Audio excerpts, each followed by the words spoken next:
గురుర్బ్రహ్మ గురుర్విష్ణుః గురుదేవో మహేశ్వరः గురు సాక్షాత్ పరబ్రహ్మ తస్మై శ్రీ గురవే నమః. అగజానన పద్మార్కం గజానన మహర్నిశం అనేకదం తం భక్తానాం ఏకదం తముపాస్మహే.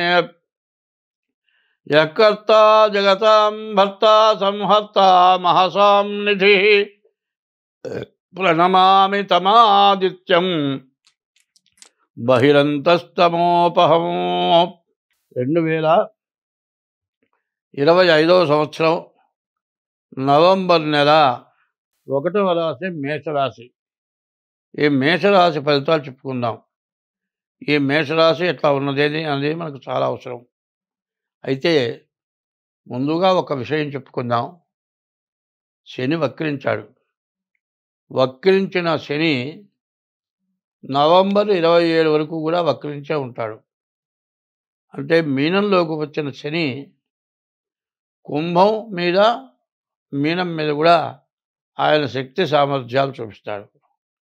అట్లాగే అతిచార మీద గురువు కర్కాటకానికి 18వ తారీఖు వచ్చాడు. నవంబర్ 27 వరకు కూడా 12 రాశులు మేషం దగ్గర నుంచి మీనరాశి వరకు చెప్పాలంటే సరైనటువంటి లక్షణాలు ఏ రాశికి కూడా లేదు. కారణం ఏంటంటే మరి 18వ తారీఖు నుంచి గురువు మారాడు. మరి 27 దాకా శని పూర్తిగా బాగాలేడు. అందువల్ల కష్ట సుఖాలు రెండు కూడా మిళితమై ఉన్నాయి. ఎందుకంటే ముందు చెప్పేదానికి ఎదురు ప్రశ్న వేస్తారేమో అనేదాన్ని చెబుతూ ఉన్నా. జాతకం బాగుంటుంది, కానీ ఏదో ఒక్కొక్కరితో రెండో గ్రహాలు బలమైన గ్రహాలు ఉంటాయి. వాటి వల్ల మొత్తం నష్టపరుస్తాయి. ఎట్లా నష్టం జరుగుతుంది అంటే నడుస్తున్నామండి, కాలు కటిక మెలిక పడుతుంది. ఆ మెలిక పడేపటికి ఆ ఎముక చిట్లుతుంది, లేకపోతే ఆ గిలక దగ్గర బాలు కదులుతుంది. పిండి కట్టేసేస్తాడు. 3 నెలల వరకు మంచం దిగబాకవాయా అంటాడు. పెద్ద విరిగింది కాదు, ఆపరేషన్ కాదు, ఏమి కాదు.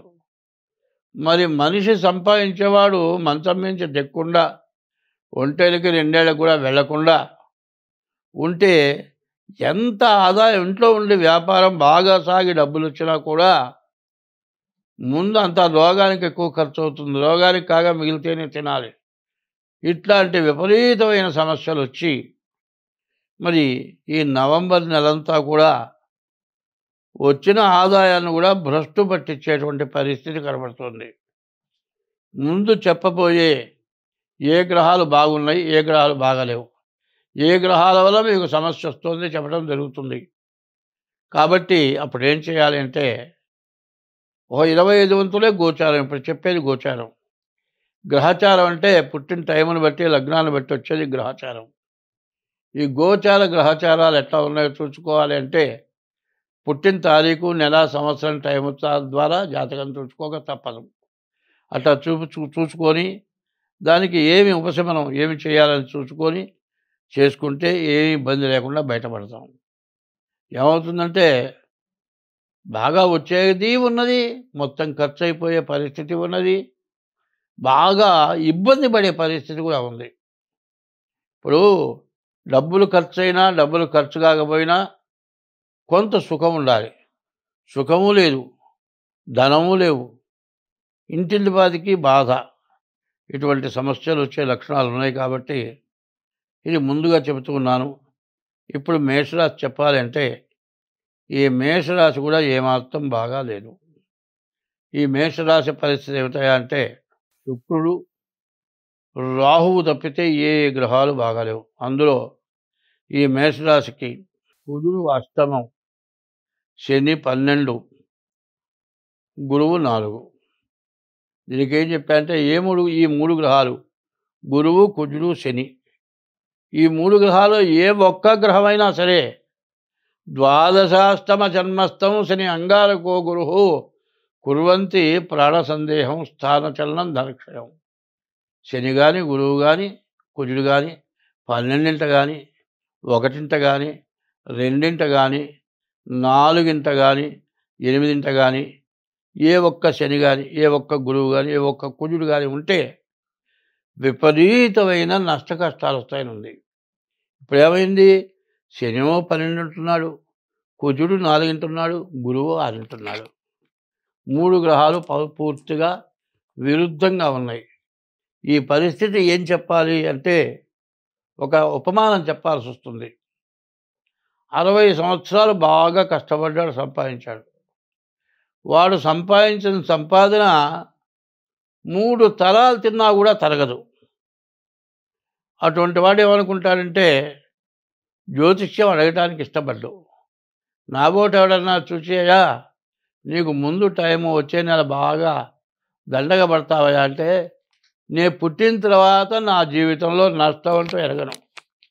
సంపాదించడం దాచిపెట్టడం తప్పితే రెండోది లేదు. ఏందా నువ్వు చెప్పేది పో అంటాడు. ఈ 60 సంవత్సరాలే మనిషికి బాగా శక్తి ఉండే రోజులు, అక్కడి నుంచి శక్తి ఉడిగే రోజులు.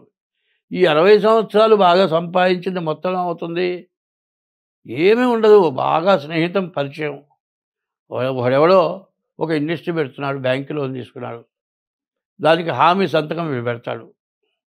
బాగా నమ్మకస్తుడే. వాడేం చేస్తాడు? లోన్ మొత్తం తీసుకుంటాడు, పరారైపోతాడు.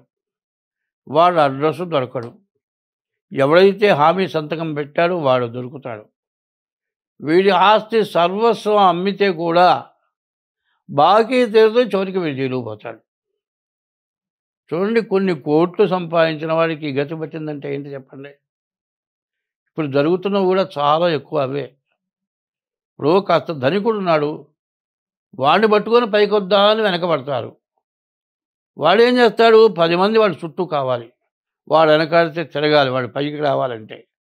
వాడి వల్ల వీడికి ఏదో ప్రయోజనం అవుతుందని వెంబడబడతాడు. వాడు బాగా వాడుకుంటాడు. నేనున్నాను, చెప్పిన పని చేయరా అంటాడు. చేయరాని పనులు చేయిస్తాడు. వాడు దొరుకుతాడు, జైల్లో కూర్చుంటాడు, వీడు మెదలకుండా కూర్చుంటాడు. ఇట్లా కొంతమంది పైకొచ్చే లక్షణాలు కూడా ఇట్లా ఉంటూ ఉంటాయి. అందువల్ల ఈ మేషరాశి వాళ్ళకి చెప్పాలంటే ఎవరిని నమ్మవద్దు. ఎవరో మిమ్మల్ని రక్షిస్తారు, మిమ్మల్ని ఏదో పైకి తీసుకెళ్ళి కూర్చోబెడతారు, వాళ్ళ వల్ల బాగుపడతాం అని అటువంటి ఆశ పడవద్దు. ధర్మం ఏం చెప్పాలంటే కష్టే ఫలేనుంది. ఎవడైతే కష్టపడి ధర్మంగా సంపాదిస్తాడో వాడి కుటుంబం బాగుపడుతుంది. కానీ కొంతమంది దురాగతంగా సంపాదించి లోకుల్ని ముంచి ఎన్నో మర్డర్లు చేసి బాగా ధనాన్ని సంపాదించి వాడి దగ్గరికి వెళ్తే మనం బాగుపడతామనే మాట కళ్ళ. వాడు ఏ రోజు చస్తాడో ఏ రోజు బతుకుతాడో వాడు ఏమవుతాడో తెలియదు. అందువల్ల ఈ రాశివాళ్ళు ఎవరినన్నా నమ్మినా, ఎవరికైనా డబ్బులు ఇచ్చినా, ఎవరికైనా హామీ సంతకాలు పెట్టినా, ఎవరికైనా అప్పిచ్చినా మీ డబ్బులు తిరిగి రావు. తర్వాత ఇప్పుడు పరిస్థితుల్లో మీరు చేసే వృత్తి కానీ, ఉద్యోగం కానీ, వ్యాపారం కానీ పూర్తిగా కష్టదాయకంగా, అసలు జరగని పరిస్థితి. ఉద్యోగంలో కూడా నువ్వు ఎంత కష్టపడ్డా నిన్ను ఏమి చేతగాని వాడు, పని చేయనివాడిగా హీనంగా చూసి నిన్ను వెళ్ళగొట్టాలనే పరిస్థితుల్లో మాట్లాడతారు. ఇన్నాళ్ళు కష్టపడ్డాను, ఇన్ని సంవత్సరాలు చేస్తానని ఇట్లా అంటున్నారు, నేను ఇంకో చోటికి పోతానని పోతే ఇక్కడ తలకాయ ఉంచుకొని ఉంటే నువ్వు ఉండగలుగుతావు.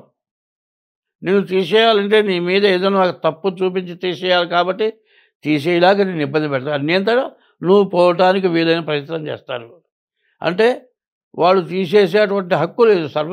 సర్వీస్ నీకు ఉంది కాబట్టి నీ మీద ఏదన్నా రిమార్క్ చూపించి తీసేయాలి కాబట్టి వాళ్ళు నిన్ను గొడవ చేస్తారు. నువ్వు అది చూసుకొని నేను హానెస్ట్గా ఉన్నాను, నేను బాగా వర్క్ చేశాను, నేను ఇంకో చోట చేస్తే బతకలేనా అని వెళ్ళావు అంటే మాత్రం ఉన్న చోట పోతుంది.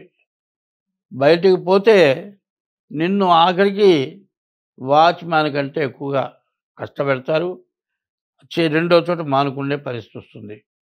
ఈ మేషరాశికి అంత విపరీతమైన కష్టాలు ఉన్నాయి. కాబట్టి మీరు ఏం చేయాలి? ముందుగా మీ డేట్ ఆఫ్ బర్త్ ద్వారా మీ జాతకం చూపించుకోవడం ఒకటి. తర్వాత ఆ జాతకం చూసిన తర్వాత ఇప్పుడు చెబుతోంది రాశి ఫలితమే. మరి జన్మలగ్నం ఎట్లా ఉందో చూచి దాని పరిస్థితి బాగున్నదా లేదా, దానికి ఏం చేస్తే బాగుపడతారు అనేది తెలుసుకోవాలి. కారణం ఏంటంటే నీవు ఇదివరకు సంపాదించింది పోకూడదు. కొత్తగా సంపాదించకపోయినా పర్వాలేదు. ఇంట్లో కూర్చొని నీకు ఎంత ఉన్నా ఈ టైంలో నీకు అవసరమైనప్పుడు రూ. 1000 పుట్టవు.